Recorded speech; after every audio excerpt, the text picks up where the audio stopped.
Strangelove was recruited from the States, too. In the field of AI, there's no one better, that's for sure. But man, what a basket case. She hates everybody. Go to the lab and destroy Peace Walker's cerebrum. I'm pretty sure they haven't finished the final calibrations yet. I'll lend you my ID card. It'll get you through security at the lab. Oh, and one more thing. What's this? A letter of recommendation? Yeah, it's from me to Dr. Strangelove. Don't read it, okay?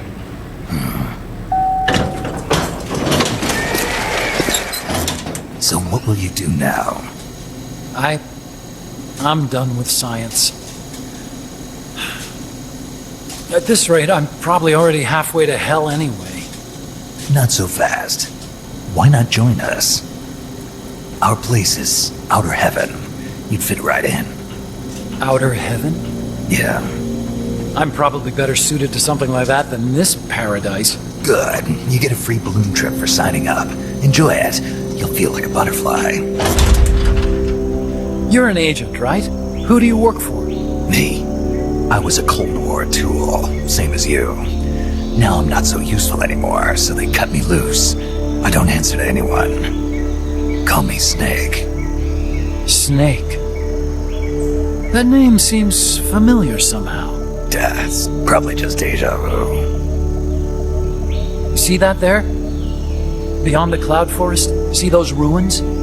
Yeah. That's where you'll find Dr. Strangelove's lab.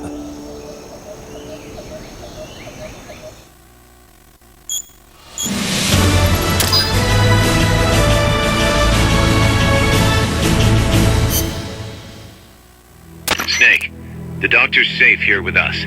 Huey, how are you feeling? Never better. This is quite the pad you've got here, boss. I'm impressed. Call me Snake. Whatever you say. Like it or not, everyone here calls you boss. By the way, if you're at all interested in improving your tech, by all means assign me to the R&D section. I'm pretty sure I'll be of some use. Once we have the necessary materials and blueprints, we can start work on that bipedal mech.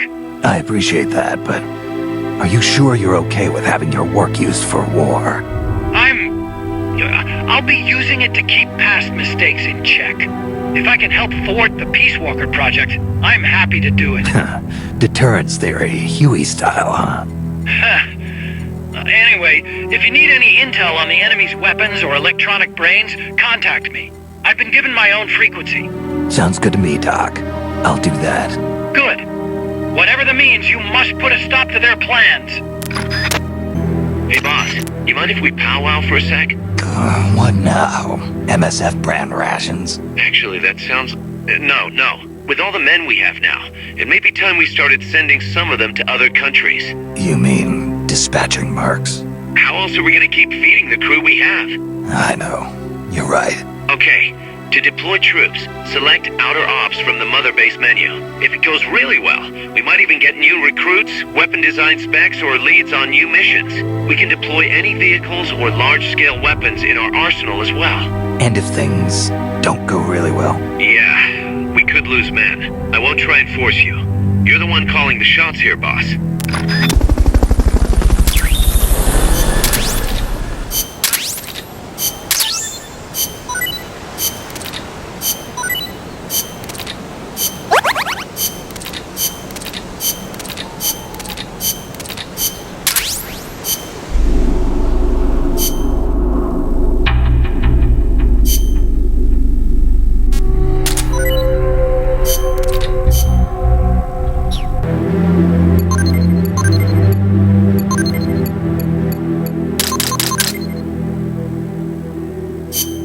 Thanks for putting me on the R&D team, Snake.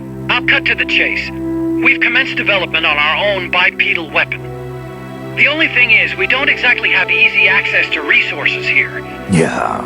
Unfortunately, we don't have the budget of a defense department behind us. I understand. That's why I want to ask you something. If you fight any more AI weapons, could you try to gather as many of their parts as you can? That would really make things go a lot smoother. Again, easier said than done. If anyone could do it, you can, boss. You single-handedly took out the pupa. True. Look, if you're not interested, I can just work with what we have here. I'm not trying to force you to take unnecessary risks. You're the boss around here. All right. No promises. But I'll think about it. Great. Also, each AI weapon has a head part that serves as the core of its armament. Recovering a head part will allow you to use the weapon associated with that part.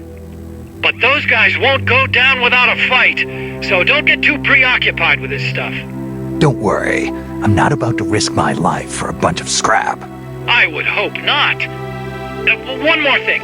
Our new bipedal weapon needs a name. Good point. We can't keep calling it our bipedal weapon. I had a talk with Miller, and we came up with Metal Gear Zeke. Metal Gear... Zeke? Yep. As you know, Metal Gear was coined by Granin. And Zeke?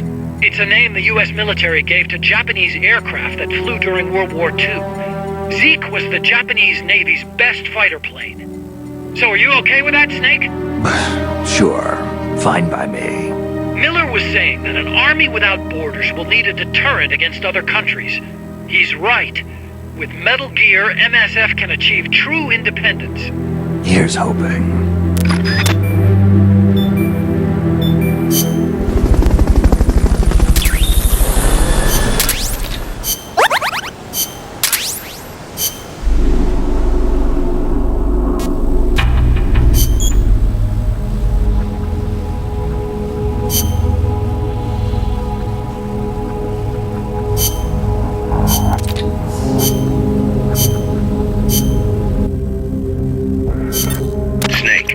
Peace Walker is the heart of the enemy's project. To prevent its completion, you'll need to either shut down or destroy the artificial intelligence that functions as its brain. According to Huey, that AI is now undergoing final calibrations in Strangelove's lab. It's inside a tropical cloud forest. Slip in and terminate that AI before they ship it out.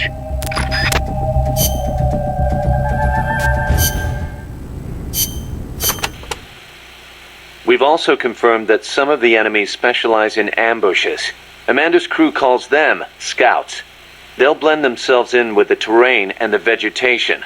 Then, when they see you, they'll swoop in. They fight pretty much like commandos, and will use clearing techniques to flush you out. In addition to wielding normal weapons, the scouts also carry wires. Sounds like these guys know their CQC. Could be. We've been getting reports of CQC attacks being blocked by wires. Stay alert.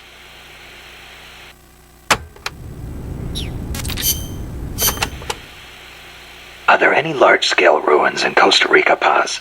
There is a place east of Cartago called Guajabu. They have ruins there, but they're not especially big.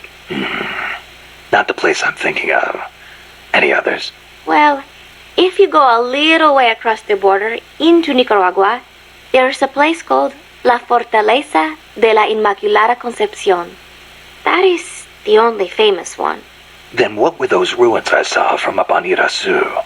There are a lot of things we still do not know about Costa Rica's ancient civilizations. There are giant stone spheres throughout the country. What they were used for is still a mystery.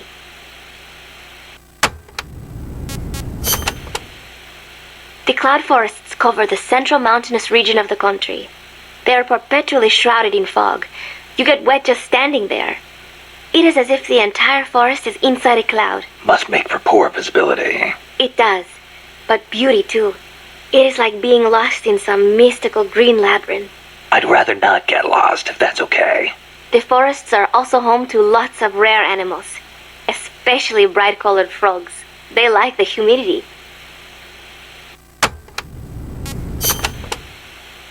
You know that butterfly painted on Peace Walker? Any idea what that is? It is a morpho. A Palladius morpho, if I'm not mistaken. A lady's morpho. Uh-huh. It is the most common type of morpho in Costa Rica. Huh. It has these gorgeous metallic blue wings that shimmer in the light. You can see them even from a distance. You mean they reflect light? Correct. It is called structural color. Morpho scales have tiny bumps on them that interfere with the light and make them look blue. The space between the bumps corresponds to the wavelength of the blue light. let me see if I get this. So if you could change the spacing, you'd end up seeing a different color. That is the principle. I heard somewhere it is being researched as a way to color cloth without dye. Think of the camouflage you could make with that. Is that all you can think of? Hey, it's important. What I don't get is why they'd put a butterfly on Peace Walker. Maybe because it looks pretty. I hope that's all it is.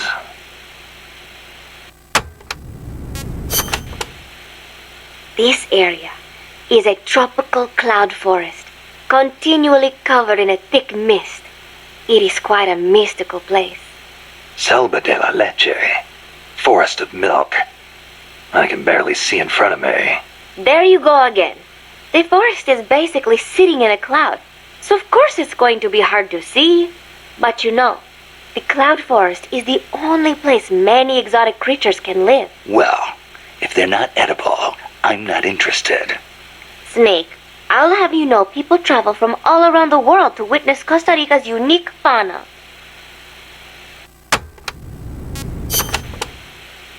Snake, watch out for the frogs. Why? They bite? Relax. No frog's ever eaten a snake. Although, I've feasted on a few frog's legs myself. But they are dangerous. They are poisonous. Poisonous? Poison dart frogs live up to their name, I assure you. Their poison is so strong, the Indígena use them to make poison-tipped arrows. Some secrete poison through their skin. Even touching them can be dangerous. So don't go petting them or anything. So I can't eat one? I am warning you.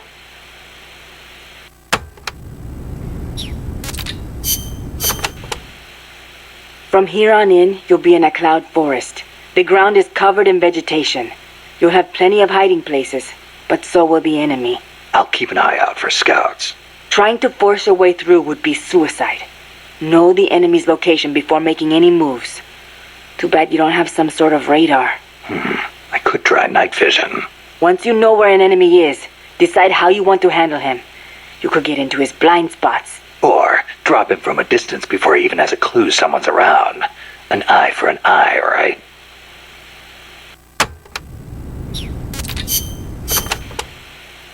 Chico, you know much about cloud forests? Not that much. All I know is there's a world of difference between a rainy rainforest and a foggy cloud forest. But they have some things in common. Like, for instance, you gotta watch out for poison dart frogs. Both rain and cloud forests have high humidity, so they're perfect environments for frogs and other amphibians. I mean, it's not like just touching a strawberry poison dart frog or a dying dart frog is going to kill you, but don't eat them, no matter how hungry you get. I can get all the rations I need from Mother Base. No jungle food for me this time. Seriously? You're not disappointed you don't get to eat wild animals? What do you think I am? Just kidding. In Colombia, though, there's a frog, the golden dart frog, that's lethal to the touch. How do you know all this? Come on. Don't you think poisonous animals are cool? Not if you get poisoned by one. Well, obviously. One more thing. When you get to the forest, be on the lookout for Bigfoot. I think I'll be okay there.